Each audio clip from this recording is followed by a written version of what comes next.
দুই শিষ্টাচার শিখাবে। শিষ্টাচার কি জিনিস? শিষ্টাচার তো তোমার মায়ের কাছে ঘোড়ার ডিম। ঘোড়ার ডিম কেউ দেখেনি, মানুষে বলে ঘোড়ার ডিম। তো শিষ্টাচার ও ঘোড়ার ডিম কেউ জানে না শিষ্টাচার কি জিনিস। শিষ্টাচার কি? তোমার মা তো তোমার ছোট বোন ভাইয়ের পেশাব পায়খানার জন্য একটা পট কিনে নিয়ে এসেছে, সেটা ঘোড়া। এই ঘোড়াটা তো আমাদের বাসায় 1 মিনিটও থাকবে না, হয় মাথা কেটে দেওয়া হবে, না হলে বাইরে ফেলে দেওয়া হবে। তো কই, তোমার মা তো রেখেছে, মাস মাস বছর বছর আছে, তোমার মায়ের কোনো অনুভূতি কাজ করে না। তোমার মা নাকি মাস্টার ডিগ্রি পাস, কি পাস কেল কে জানে, আল্লাহ ভালো জানে। একটা উপদেশ বই আছে, বইয়ের নাম ছবি মূর্তি। আল্লাহ নবী বাড়িতে ঢোকে কোন পাত্র জাতীয় যদি ছবি মূর্তি পেতেন তাহলে একবার ভেঙে চৌচির করে দিতেন। বাড়িতে ঢোকে কোনো কাপড়ে ছবি মূর্তি আছে এটা দেখলে একবারে কাপড়কে টুকরা টুকরা করে ছিঁড়ে দিতেন। দরজায় দাঁড়িয়ে যেতেন, দরজায়। তোমার মা একটা নিয়ে এসেছে, প্লেট কিনে নিয়ে এসেছে, তাতে চিংড়ি মাছ আছে। তোমার মা একটা বাটি কিনেছে তরকারির, সেটা হলো রুই মাছ। তোমার মা একটা আয়না কিনেছে, সেটা হলো কাতল মাছ। বলো তোমার মা শিক্ষিতা? পশু প্রাণীর মতো জীবিকা নির্বাহ করে হবে? ভুল হিসাব। ক্ষমতা দেখাবেন না, দাপট দেখাবেন না, দোকানে বসে আড্ডা পিটবেন না, মাথায় টুপি দিয়ে ল্যাংটা মেয়েকে দেখে জীবন কাটাবেন না। জান্নাতের মেয়ে এরকম নয়। জান্নাতের মেয়ে ভোগ করা খুব টাফ ব্যাপার।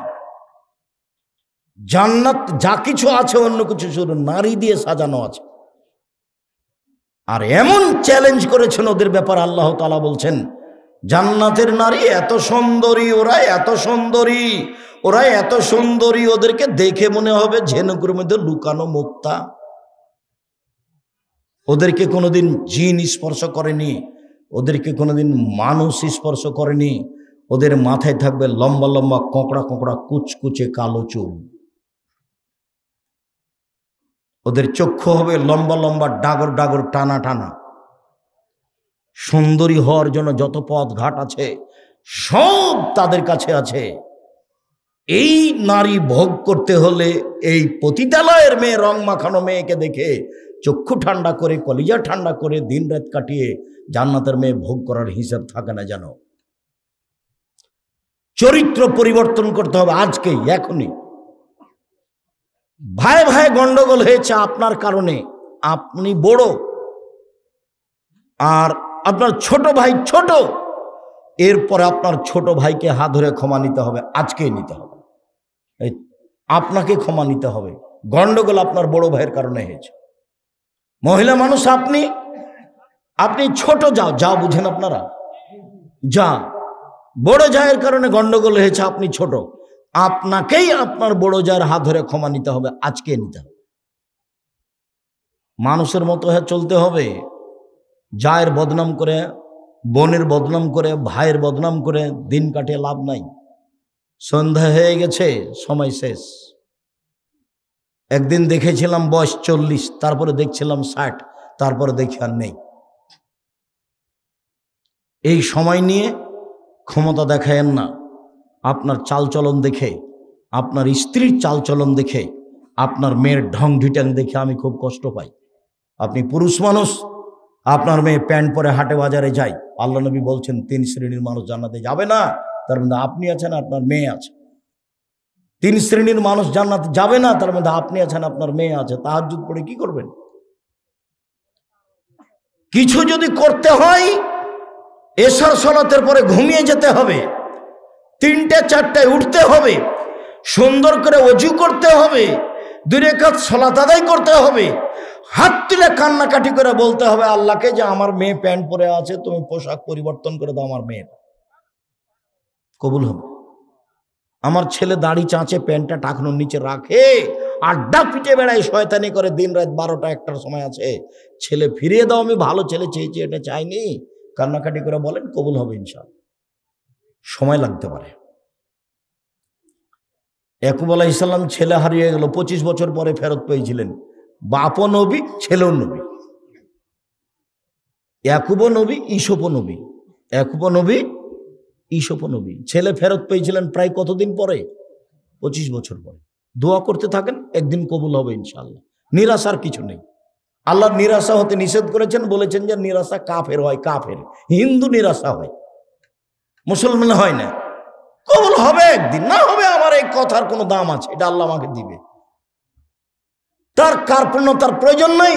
তিনি গফফার, তিনি রহমান, তিনি রাহিম, অভাব নাই। তো নিতে চায় না। আপনি তো ঘুমিয়েছেন 2টার সময় 3টার সময়।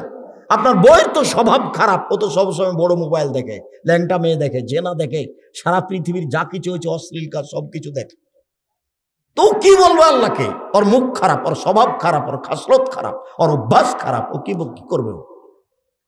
নরম হতে হবে, মুখখান বন্ধ করতে হবে, একেবারে সবকিছু বন্ধ। মাটির মানুষ, বাস হালাল রুজি, 5 ওয়াক্ত সালাত, কোরআন মাজিদ তেলাওয়াত, আড্ডা পিটা হারাম, সহজে জান্নাত পাওয়া যাবে। সম্মানিত দিনী ভাই বোন, এক সুন্দর ওযু, 2 পায়ে হেঁটে মসজিদ, 3 সালাতের পরে বসে বসে তাসবিহ তাহলিল জিকির আজকার করা। পাপ মিটে যাবে, মান বেড়ে যাবে। পাপ মিটে যাবে, মান বেড়ে যাবে।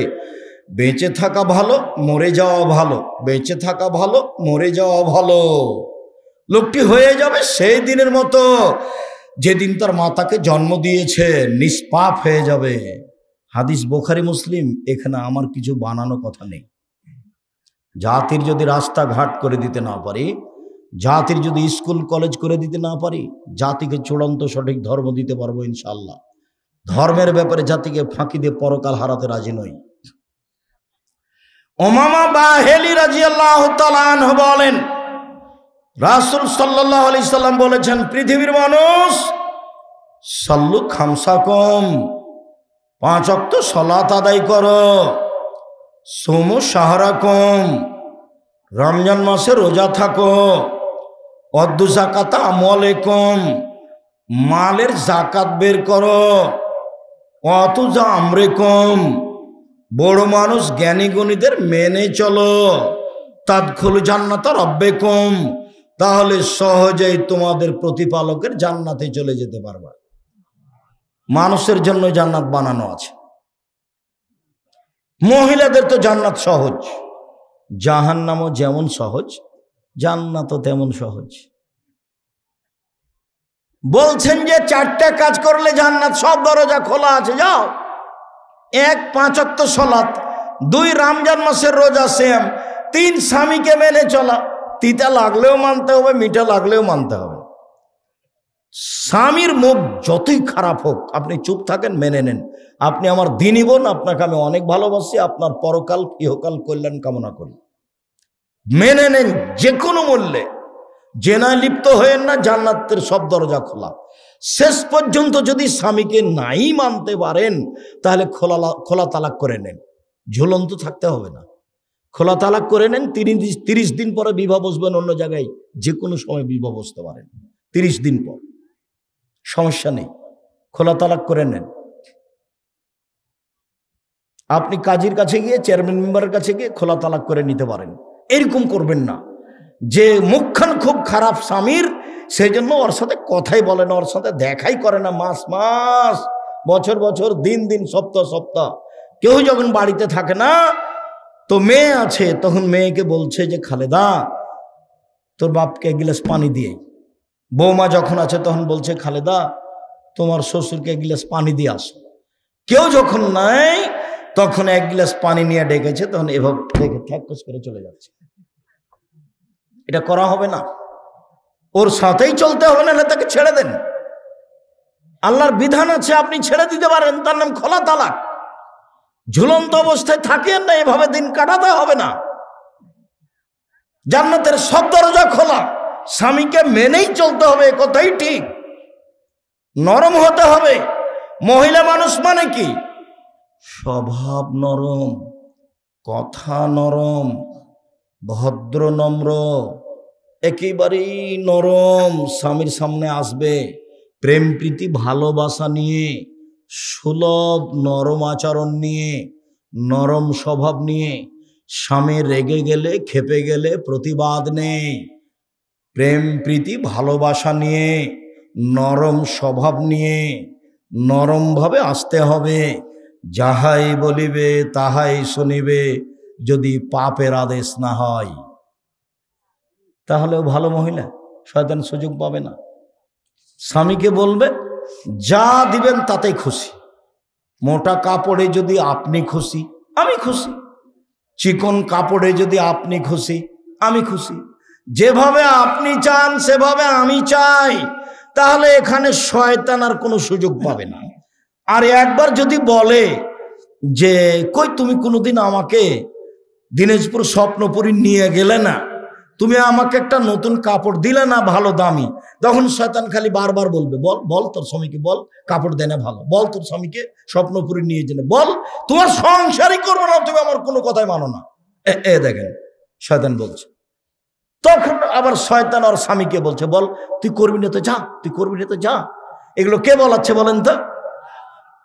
দেখুন এবার মন খারাপ হয়ে গেছে, তুই ছেড়ে দে না, 1 মিনিটও থাকবো না, তুই তালাক দিয়ে দে, আমি 1 মিনিটও থাকবো না। তখন বলছে তালাক তালাক, তোকে 100 তালাক, 1000 তালাক, যা। ছেলে ছিল 3-4টা ছেলে মেয়ে ছিল, এখন শয়তান চলে গেছে, তালাক দেওয়া হয়ে গেছে, এখন শয়তান আর নেই। ইন্না লিল্লাহি ওয়া ইন্না ইলাইহি। এবার 3টে ছেলে, যে কি করা যায়? তো হুজুরকে জিজ্ঞাসা করেছে, বলছি 1 রাতের জন্য বিবাহ দিতে হবে। এটা তো আরো কঠিন হয়ে গেল, 1 রাতের জন্য বিবাহ দিতে হবে, এই আবার কেমন ধর্ম? বাঁচার পথ কি? আপনারা এই হিসাবকে খুঁজে দেখো। ভাইজান এ ঘটে গেছে, কি করা যায় ভাইজান? আমিও কাঁদছি, আমার বউ কাঁদছে, তা আমি আর কি বলবো? আমি এখন বলছি যে একটু বুদ্ধি হুঁশ হয় না, বউকে মারতে হয়, তালাক ব্যবহার করতে হয় না, তালাক শব্দ মুখে আনবেন না, তালাক মানে গেছে। আল্লাহর নবী বলছেন যে স্ত্রীকে দেখাশোনা করবে স্বামী, স্বামীর দায়িত্ব জিম্মেদারি যেটা স্ত্রী পায়। 1, যে মানের খায় সে মানের খাওয়াবে। 2, যে মানের পর সে মানের পড়াবে। 3, কটু কথা বলবে না, গালি দিবে না। ওখানে শান্তি আছে, ওখানে তৃপ্তি আছে, ওখানে ঠান্ডা আছে, সব কিছু ওখানে আছে।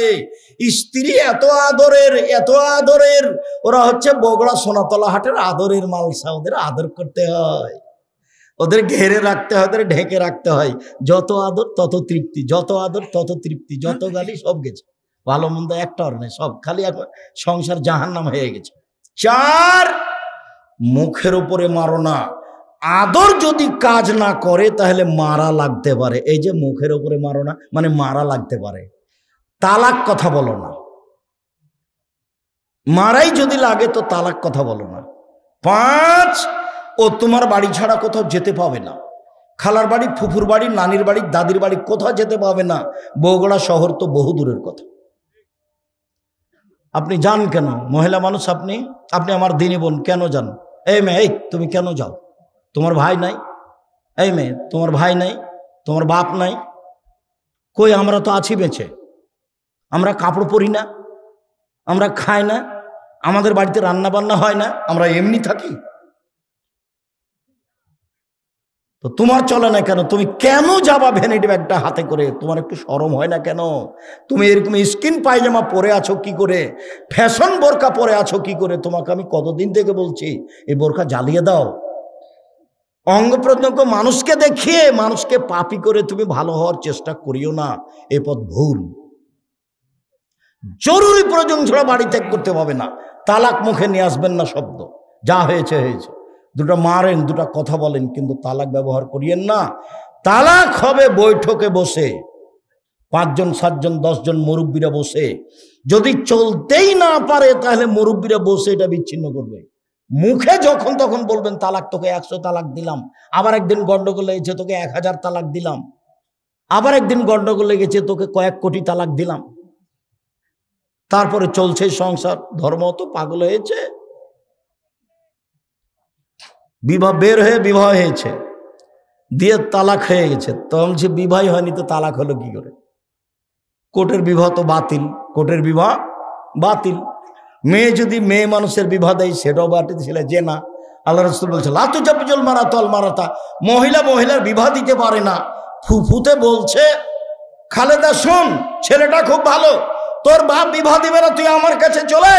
আমি তোর বিবাহ দিয়ে দিচ্ছি। আরে কখন কখন ফুফুর পুরুষ মানুষ হয়ে গেছে। ফুফু ফুফু কখন কি হয়ে গেছে? ফুফু পুরুষ মানুষ হয়ে গেছে। খালা কখন পুরুষ মানুষ হয়ে গেছে। বিবাহ হবে না, নিজে বিবাহ হবে না। ও তো ফেকার কথা লেখা আছে, ফেকার কথা বইয়ে লেখা আছে এইভাবে। ফেকাতে এভাবে আছে যে রাস্তায় একটা মেয়ে মানুষ আছে, তো এরা তিনজন, তো একজন বলছে এটা আমার বউ, তখন দুইজন বলছে আমরা সাক্ষী এটা তোর বউ, বিবাহ হয়ে গেছে। আল্লাহ বলছেন যে বাপ ছাড়া বিবাহ হবে না, নবী বলছেন বাপ ছাড়া বিবাহ হবে না। আর ফেকার বইয়ে লেখা আছে এই যে তিনজন, ছেলেটা বলছে এটা আমার বউ রাস্তায়, তখন দুইজন বলছে আমরা সাক্ষী এটা তোর বউ, এই যে হয়ে গেছে। এটা শরীয়ত হয়ে আছে। সম্মানিত দিনী ভাই বোন, মনে রাখা ভালো হবে, ওবাদা ইবনে সামিত রাদিয়াল্লাহু তাআলা আনহু বলেন, পৃথিবীর মানুষ শুনে রেখো, নবী করিম সাল্লাল্লাহু আলাইহি সাল্লাম বলেছেন আসসালাওয়াতুল খামস, 5 ওয়াক্ত সালাত, ইফতারাজাহুন্নাল্লাহু তাআলা, আল্লাহ এটা ফরজ করেছেন। ফামান আহসানা ওযুহুন্না, যে সুন্দর করে ওযু করবে, ওয়াসাল্লাহুন্না লিওয়াক্তিহিন্না, নির্ধারিত সময়ে সালাত আদায় করবে। আশেপাশে এটা বগুড়া শহর, সূর্য ডুবার পূর্বে আসরের সালাত চলবে না, সূর্য ওঠার পূর্বে ফজরের সালাত চলবে না। সাল্লাহুন্না লিওয়াক্তিহিন্না, নির্ধারিত সময়ে সালাত আদায় করতে হবে। 3টা, 3:30, 3:15 হলে এখন আসর আদায় করতে হবে। 12:30, 1:45, 1টায় জোহর আদায় করতে হবে। সূর্য ডুবার সাথে সাথে মাগরিব আদায় করতে হবে। ফজর 6টা, 6:15, 5:45 এরকম সময় আদায় করতে হবে। যে মসজিদে সূর্য ওঠার আগে ফজর হয় সেখানে সালাত আদায় করা হবে না, সেখানে বাড়িতে আদায় করতে হবে। যেখানে সূর্য ডুবার আগে আসরের সালাত আদায় হয় সেখানে সালাত আদায় করতে হবে না, বাড়িতে সালাত আদায় করতে হবে। এই ছেলে, কাছাকাছি চলে এসেছি, থামো একটু। সম্মানিত দিনী ভাই বোন, ফাআতাম্মা রুকুহুন্না ওয়া খুশুহুন্না, ভয় ভীতি নিয়ে সালাত আদায় করলো। ফাকানা লাহু আলাল্লাহি আহাদুন ইয়াগফির লাহু, তাহলে আল্লাহর সাথে একটা চুক্তি হয়ে গেল। এই কথাটা একটু বুঝতে হবে। এইটা এই পর্যন্ত পৌঁছানোর জন্য তাড়াহুড়া করছিলাম। সুন্দর করে ওযু করলো, সময় মতো সালাত আদায় করলো, ভয় ভীতি নিয়ে সালাত আদায় করলো, এবার আল্লাহর সাথে লিখিত চুক্তি হয়ে গেছে। আল্লাহ আপনাকে ক্ষমা করে দিবেন, ইয়াগফির লাহু, আল্লাহ আপনাকে মাফ করে দিবেন, লিখিত চুক্তি হয়ে গেছে। ওয়াইলাম ইয়াফআল, এইভাবে যদি সালাত আদায় না করে, ফালাইসা লাহু আহাদুন আলাল্লাহি, তখন আল্লাহর সাথে কোনো চুক্তি হয়নি। ইনসা আযাবাহু ওয়া ইনসা তারাকাহু আও গাফারা লাহু, চাইলে শাস্তি দিবেন, চাইলে ক্ষমা করবেন, চাইলে শাস্তি দিবেন, চাইলে ক্ষমা করবেন। আবার বুঝাই, একটু আমার দিকে খেয়াল করো তো, আমি এত গভীর রাতে আসতে চাইনি। আমিও চেয়েছিলাম রাত 10টার সময় আসব, কেন দেরি হয় অপ্রয়োজনীয় ভাবে তা আমি বুঝে উঠতে পারি না। আর মসজিদের আদায় আমি এভাবে চাইনি। মসজিদ খড়কুটা দিয়ে বানাতে হবে, যেদিন পারবে সেদিন টিন দিয়ে বানাবে, যেদিন পারবে সেদিন ইট দিয়ে বানাবে। এইভাবে বছরের বছর মসজিদের উন্নয়ন। মসজিদের উন্নয়ন কি? মসজিদের উন্নয়ন কি? মাদ্রাসা চলে, মক্তব চলে, জামিয়া সালাফিয়া চলে। দেশের সর্ববৃহৎ প্রতিষ্ঠান জামিয়া সালাফিয়া শূন্যের উপরে আছে, যার নিচে কোনো কিছু নেই। আমি যেমন কচুর পাতার পানি, কচুর পাতার পানি বুঝেন না? কচুর পাতার পানি, কচুর পাতার উপরে একটু পানি আছে, বাতাসে এসেছে, খালি টলমল টলমল পড়লো। তা আমিও তেমন কচুর পাতার পানি।